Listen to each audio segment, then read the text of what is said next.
Welcome to the Kitsap Publishing Deep Dive podcast with myself, Jack Bennett, and Emily Waters.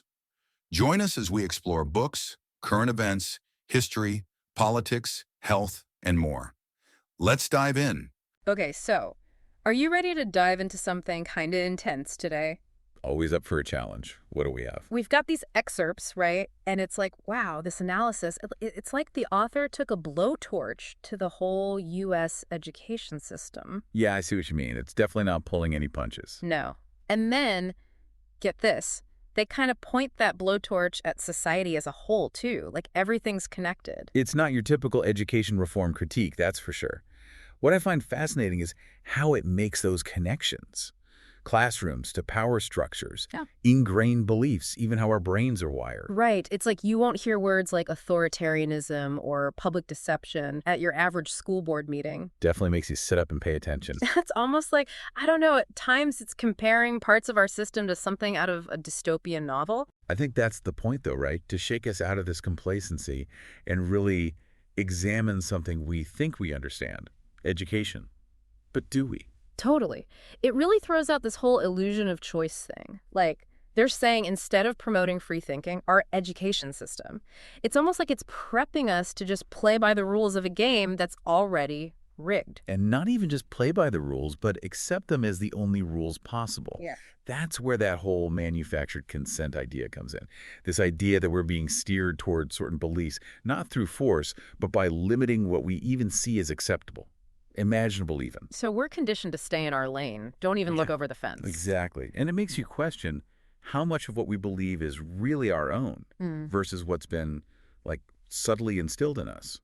Through our lives, sure, but especially through education. It's kind of freaky when you think about it like that. And the document drives this home with some really jarring examples. Oh, yeah, like what? Well, they compare some schools, certain types of schools, to jails. Okay, that one stopped me in my tracks the first time I read it. Like, it's a harsh comparison. But then you actually think about it. Right. The rigid schedules, the constant surveillance. Right. Even just the language used about students, rules, all of it. It really highlights how the structure itself can mirror or even reinforce broader power dynamics in society.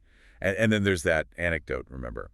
About the 5-year-old. Oh, God, the one who had a meltdown in kindergarten? Yeah, and ended up face-to-face with armed police. That is, I mean, where do you even start? That's just messed up. Makes you question what we're teaching these kids about authority, about appropriate responses, about everything, really. It suggests this instinct to control and punish rather than understand and, actually support. And the document's point is, this isn't just like a few bad schools or teachers. It's like woven into the system itself. So if it's not about actually educating, if the goal isn't to cultivate, I don't know, well-rounded people, what IS driving it? Well, the document points to a pretty familiar culprit. Money. Follow the money, right? Exactly. Specifically, the influence of corporate interests, shaping education policy, especially when you look at things like standardized testing and that big push for privatization. So, like that saying, if you want to understand why things are so messed up, figure out who's profiting. And that's where it gets really interesting. Because of this document, it doesn't just make vague claims, it backs them up. Hard data, right. Give me an example. So there's a whole section on charter schools and how, because of how they're funded, how those models work, they might end up prioritizing profits over the actual needs of the students. They have all those stats, too, right? Like how much charter schools spend per pupil on actual instruction. Yeah, and it's significantly less than traditional public schools. It's crazy. Imagine if that money in your local district went straight to your kid's classroom. Smaller class sizes, more resources. Heck, maybe even time for things like art and music again. It makes you think. Who benefits from things staying the way they are? And are those benefits any way aligned with what's best for the students? I mean, really. It's a good question to ask. The document really pushes us on this, to look at that potential for conflict between profit and well-being and how it plays out at every single level of the education system. And we're not just talking about budgets or test scores here. There's a human cost to all this reform that I feel like we don't talk about enough. Absolutely. And this is where the document, I think, really digs deep. It's connecting the dots between these educational practices and their impact on things like mental health, kids' social skills, even just the joy of learning, which, I mean, shouldn't that be at the heart of it all? You'd think, right. It's like we're so focused on these measurable outcomes, standardized test data, we can quantify that. I don't know, we've lost sight of the actual child, the human being. Yeah, like we're trying to force kids into this one-size-fits-all mold instead of recognizing and nurturing what makes them unique, their talents, their passions, all of it. What does the document say the consequences of that are? Well, it actually compares our approach to education to something else that's supposed to help. Yeah.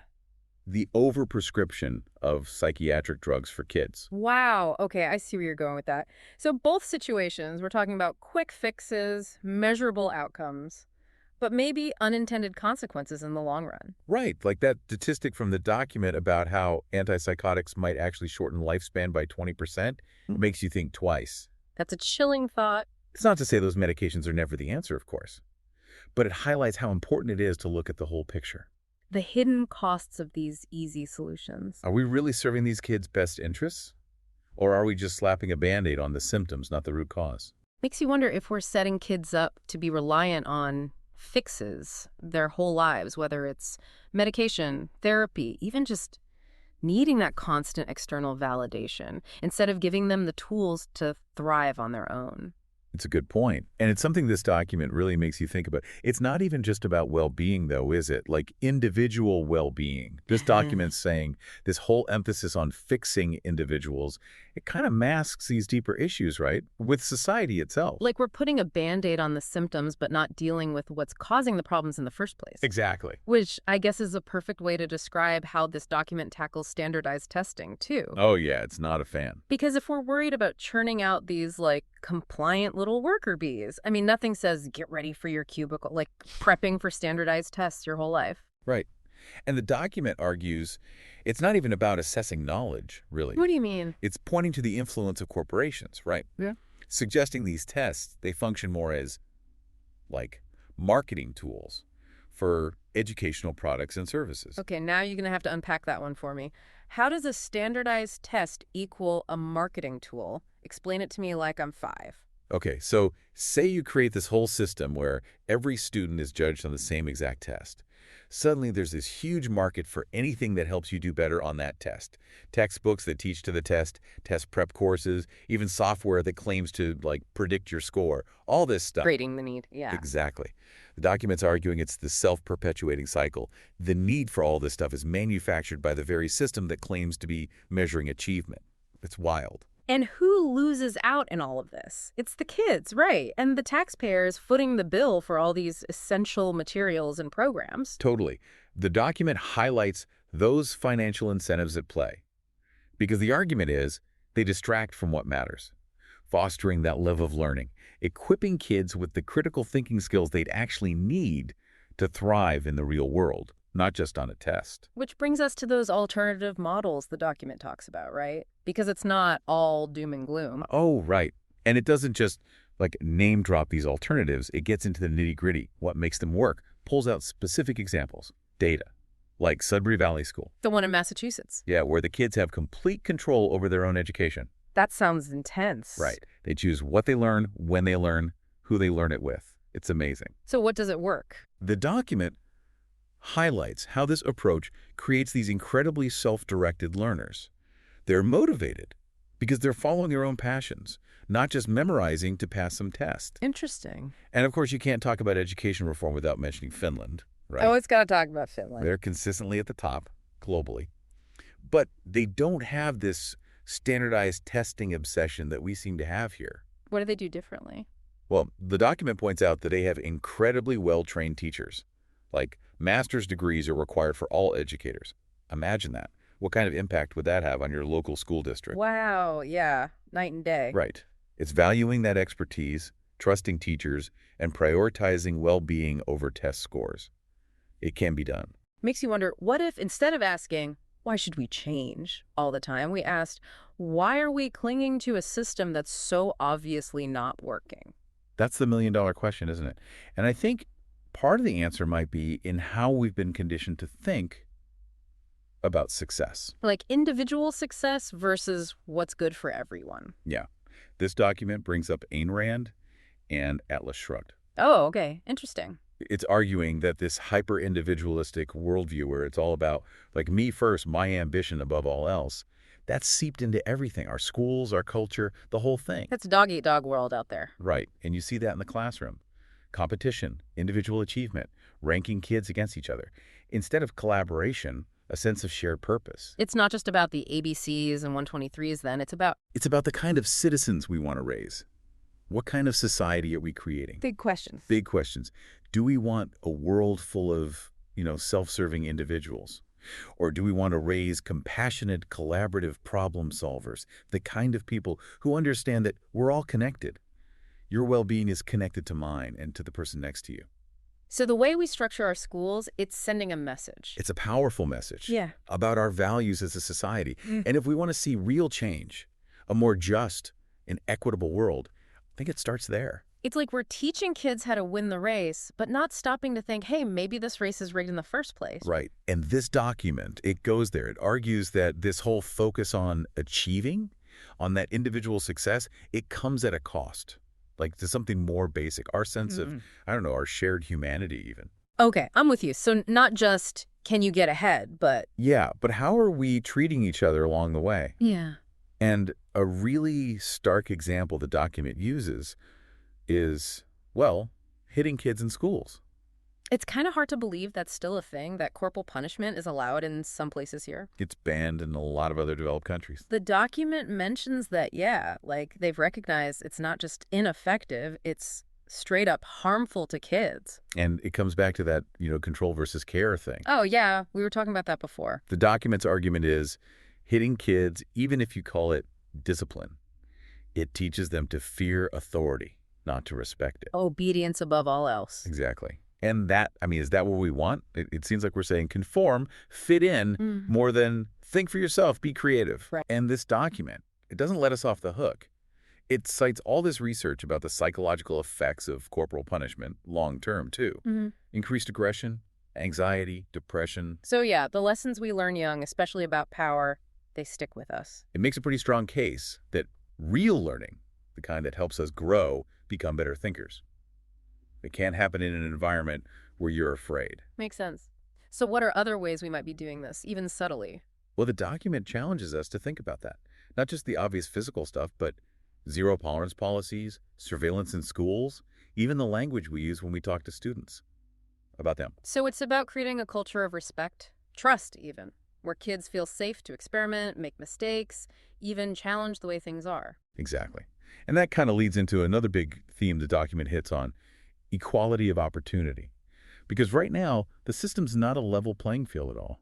You're talking about how your zip code, your race, your family's income. All of it. It plays a role. Yeah. And the document's got the stats to back it up.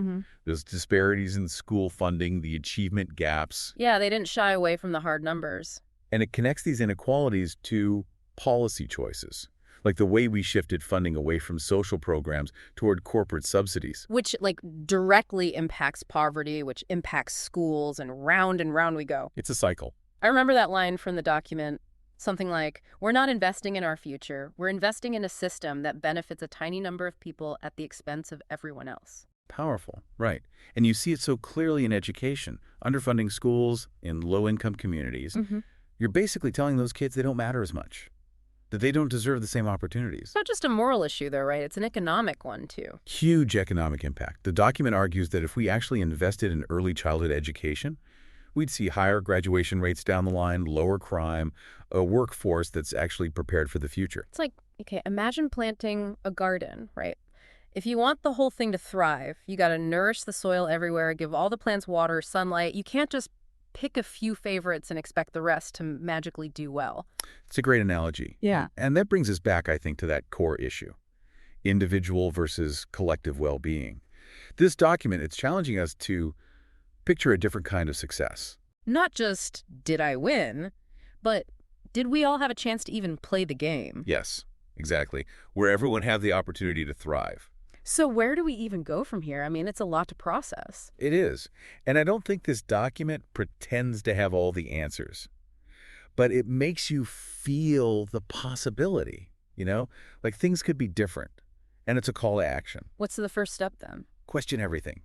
The systems we take for granted, what we say we value, competition or collaboration, blind obedience or critical thinking.